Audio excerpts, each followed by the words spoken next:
오늘은 성경에서 무덤이라는 말을 어떻게 우리가 깨달아야 되는가에 대해서 말씀을 드리겠습니다.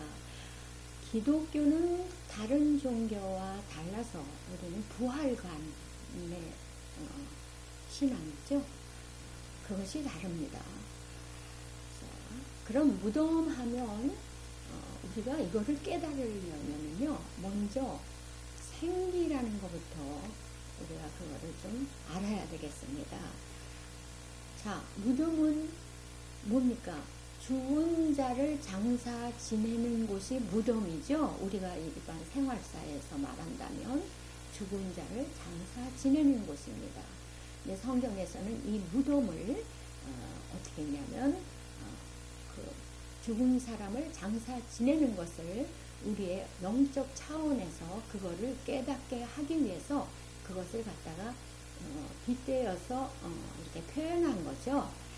자, 우리는 그 생기는 즉 생명이 있느냐 없느냐에 따라서 우리가 생사가 달렸다고 그러지 않습니까? 그래서 생명에 따라서 생사가 결정되는 거죠. 영혼이 떠나니까 영과 육이 분리가 됩니다.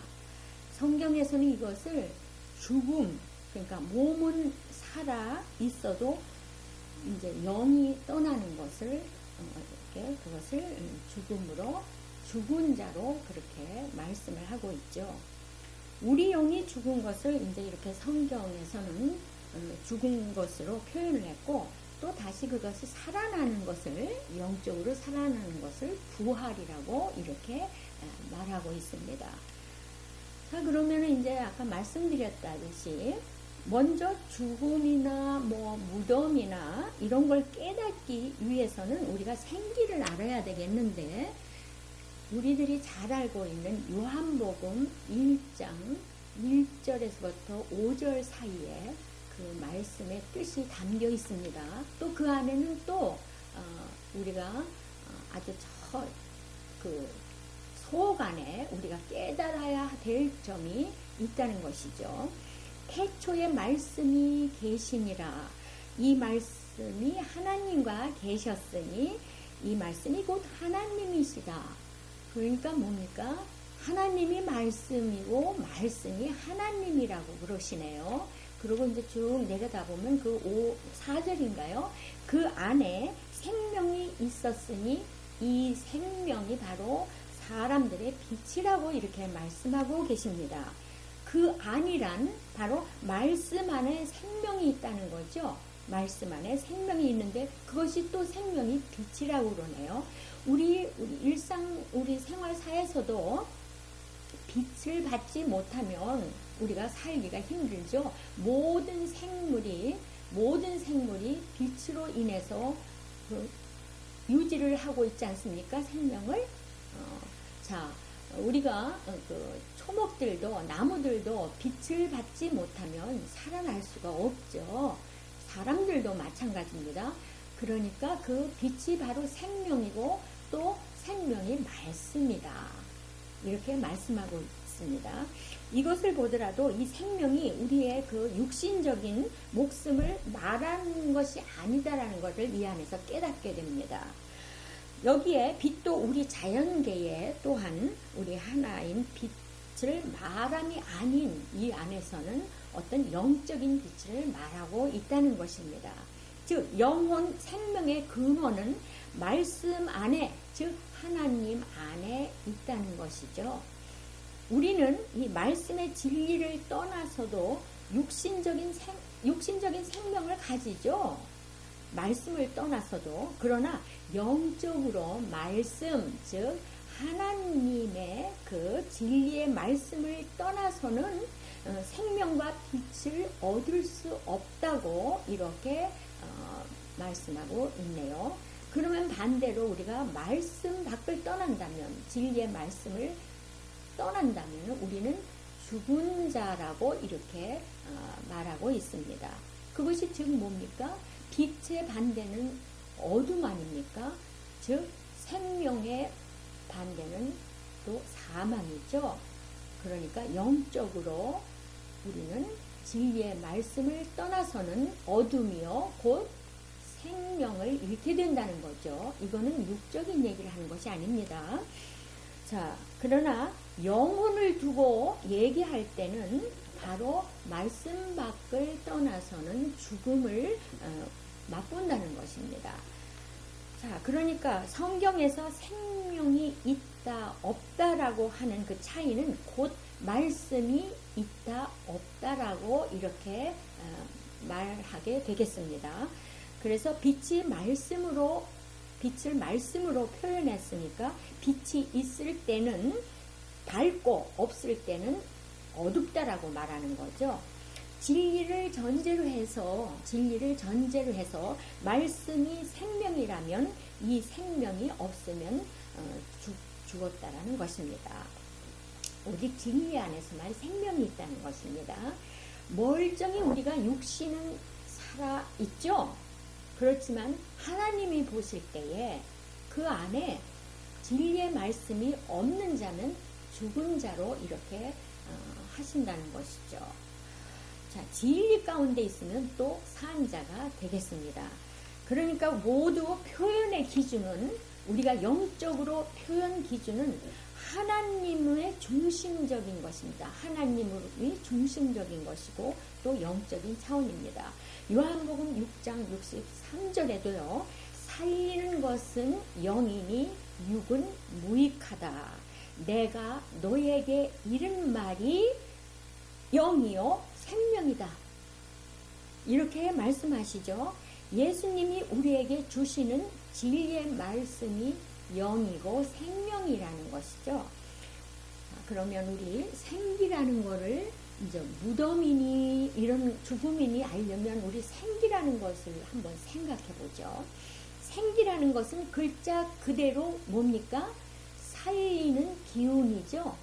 살리는 기운, 즉 생명력입니다. 생기가 있다 없다에 따라서 우리는 산다, 살고 있다, 죽었다 이렇게 판가름되니까 그게 바로 생기가 바로 생명의 말씀입니다. 그 유다에서도 보면요. 성경에서 이렇게 말씀합니다. 깨닫지 못하는 사람은 멸망하는 짐승 같다. 깨닫지 못하는 사람은 멸망하는 짐승과 같다라고 이렇게 말씀하고 있습니다. 분명한 것은 성경책 한 권의 말씀은 땅의 관점이 아닌 저 하나님의 관점이고 육신적인 차원이 아닌 영적인 차원의 말씀이라는 것입니다. 아담의 사건도 그렇죠. 지금으로부터 이제 좀 6,000년 좀 넘었죠. 이런데 그 시대에도 많은 사람들이 살고 있었는데 그 아담이 인류의 첫 조상이라고 하면 그전에는 사람이 살고 있지 않다는 것이 되겠죠. 그런데 아담 그 위에도 사람이 많이 살고 있다라는 그런 것이 성경에 나오고 있습니다. 그것은 우리가 인류의 첫 조상은 도서관에서 우리가 찾아볼 일이고 또 과학자들이 또 인류학자들이 또 그것을 밝힐 일이고 우리는 지금 신앙적인 종교 차원에서 우리가 말씀하고 있다는 것을 반드시 잊지 말아야 될 것입니다. 아직도 그 아담이 인류의 첫 사람이라고 인류의 첫 조상이라고 아직도 믿고 있는 분들이 대다수이기 때문에 말씀드리는 겁니다. 그러다 보니까요. 그렇게 생각하다 보니까 그 창세론에서부터 말세론에 이까지 도저히 이해할 수 없고 난해해갖고 꼬이죠. 그래서 결국은 자기들만이 그렇게 알고 있는 것으로 단정지게 되는 거죠. 하나님께서 아담에게 정령 죽으리라. 너는 그 선악과의 열매를 따먹으면 정령 죽으리라고 하신 것은 육신이 죽는다는 것이 아니 바로 영이 죽는다는 말씀을 하시려고 한 겁니다. 지금요 종교와 과학이라는 서로 합입이 될 수 없는 그런 부딪히는 일들이 굉장히 많죠. 또 많아왔고요. 그리고 과학은요 검증되지 않는 사실은 진리로 진리로 인정하지 않습니다. 신앙은 성경적인 말씀을 가진 믿음으로 그 자체를 믿는 것이고 바로 증거의 말씀이기 때문입니다. 20세기 전까지는요, 아주 극심했죠. 그 대립이, 과학과 종교가. 근데 20세기를 들어서면서 또 조금씩 융화되는 걸 같이 보이고, 또 그러고 21세기에 이제 들어와서는 어떻게 과학이 종교를 입증하는 시대가 이렇게 이제 서로가 입증하는, 서로가 이렇게 차이가 점점 줄어드는, 그렇게 우리가 알고 있습니다. 그래서 그냥 무조건 우겨서는 안 될 일이라고 생각합니다. 즉 이 말은 6,000년 전 아담이 인류의 조상이라고 말하고 그 이전에도 사람이 있었다 운운하는 것은 세상에 이제 이야기가 된다는 겁니다. 우리는 성경을 무조건 믿어야 한다는 식의 방법이 이제는 그것이 이제는 안 통한다는 것입니다. 성경 안에서 이미 첫사람 아담의 의미를 성경적으로 깨닫고 보니 그 속에서 진리를 찾고 그 진리가 과학에서 주장하는 진리와 부합된 결론적인 것을 이야기하는 것입니다.